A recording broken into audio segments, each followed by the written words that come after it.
গোটা পৃথিবীটাকে যদি আপনি একটা ময়মনসিংহ ধরেন, উদাহরণ বলছি, গোটা পৃথিবীকে যদি আপনি একটা ময়মনসিংহ ধরেন, ময়মনসিংহের আপনার শহর কোনটা?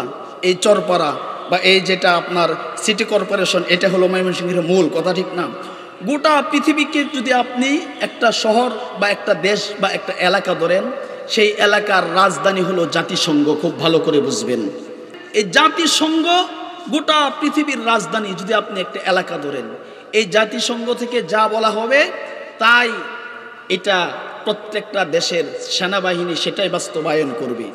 জাতিসংঘ এই একটা দেশ পরিচালনার জন্যে দেশের যারা হর্তাকর্তা হয়, গণতন্ত্র যারা বিশ্বাস করে, গণতন্ত্রের কয়েকটা দলের মধ্যে যেই দল তাদের কথা মানবে ওই দলকেই তারা ক্ষমতায় দিবে। অন্যথায় এই দলকে আবার সাইজ করার জন্য রেখেছে সেনাবাহিনী। কখনো কখনো এই জন্য বিভিন্ন দেশের ক্ষমতা কখনো একটা দলের হাতে থাকে, আবার কখনো কখনো সেনাবাহিনীর হাতেও চলে যায়। কথা ঠিক না বে ঠিক? কারণ এই জাতিসংঘের মধ্যে প্রত্যেকটা দেশে দেশ প্রধান যারা হয় এদের ক্ষমতা হয়, একটা জেলার যেরকম একটা ডিসি থাকে, একটা জেলার যেরকম ডিসির পাওয়ার থাকে, একটা জেলার ডিসির পাওয়ার আর কতটুকু থাকে, এতটুকু হলো একটা দেশের প্রধানমন্ত্রীর বা প্রধান যিনি থাকেন তার পাওয়ার।